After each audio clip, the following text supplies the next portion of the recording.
Hey, what's up guys, Dan Trivedi here. I hope you're all well. So just a quick update from me all about the housing recovery, which is absolutely booming. I'm sure you have seen in the newspapers, just like me, that we are technically in a recession. And that is because the economy pretty much shut down for 2-3 months. So of course, technically, we are in a recession because of the mass reported decline for that period. But we're not in a recession when it comes to the reality of what is going on in the world. Yes, I know lots of businesses are still struggling. Yes, I know there is still huge amounts of redundancies being reported. But what's not being reported is the huge amount of growth within some sectors and massive boosts and increases to other businesses, and in turn the recruitment drive that these companies are going on. If you've watched my previous videos, you will know that I believe that these redundancies and all of these businesses that are reporting profit warnings and closures were actually on the road of decline anyway, and this pandemic has only sped up what was going to happen. So it's nothing new. Let's get into property prices. But before we do that, if you could do me a huge favor and smash the like button, and don't forget to hit subscribe. Now, I'm not one to say I told you so, but we have already gone through the biggest part of the crash in this adjustment to property prices. And it was in the height of the lockdown when the property market was basically frozen in all different types of directions across all different sectors.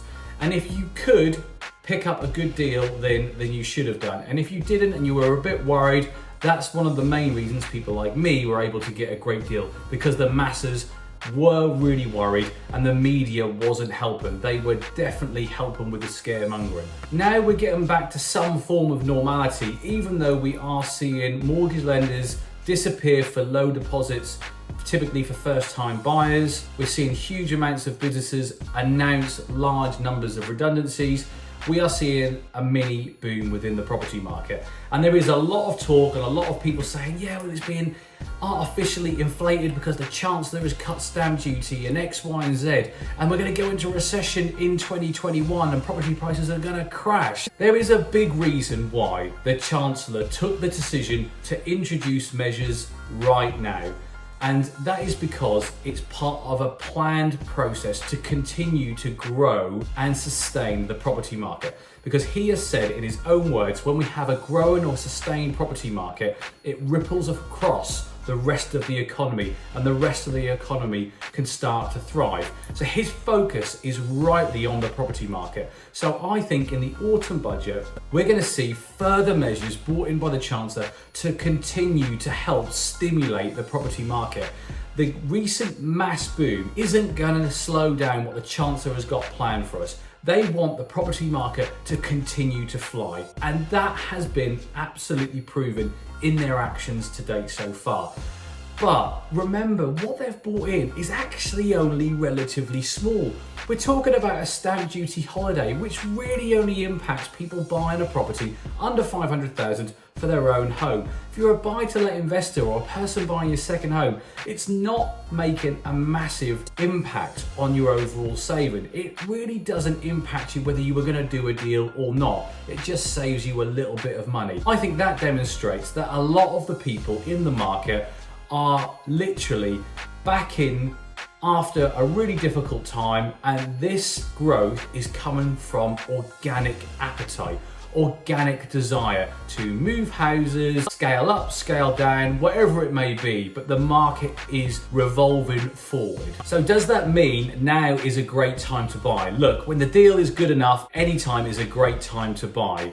But the time now for me is to sell. I've listed some properties on the market with a view that we can achieve some of the prices beyond what we could have done before the pandemic, before the lockdown, because the market is booming. And this isn't my opinion.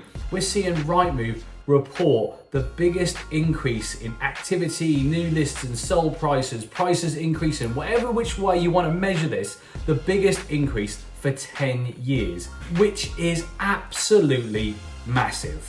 So we know the property market is on a mini boom. Do I think it's going to continue to grow at its current rate? Absolutely not. There is no measure to show that that's going to be a long-term effect. But do I think it's going to start to plateau and level out? Yes, absolutely.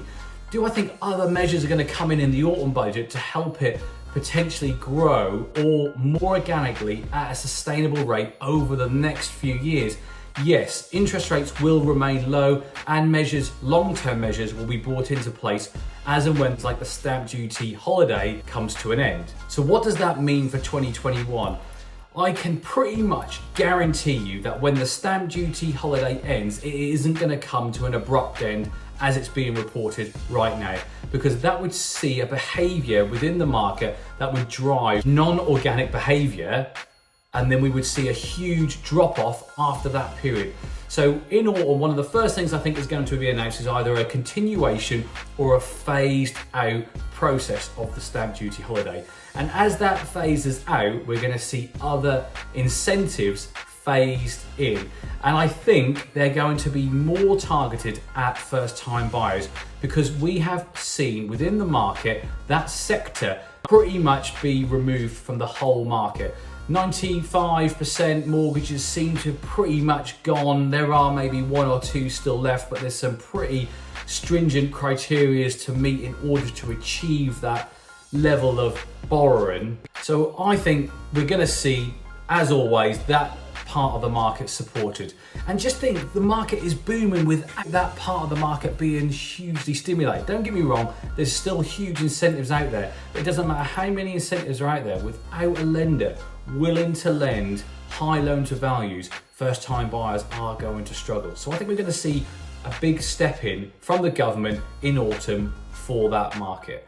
We will also see some other things brought in, I think, for buy-to-let investors and home movers, which will continue to drive the behaviour of pushing the property market forward, which in turn stimulates the whole economy and helps on this huge road to recovery we've got. We're not going to see the market crash. The Chancellor is not going to allow it. So really quick update from me, midweek video, haven't put one up for about a week, had a bit of a week off, been my birthday, got a few projects being finished, so it's been pretty manic here.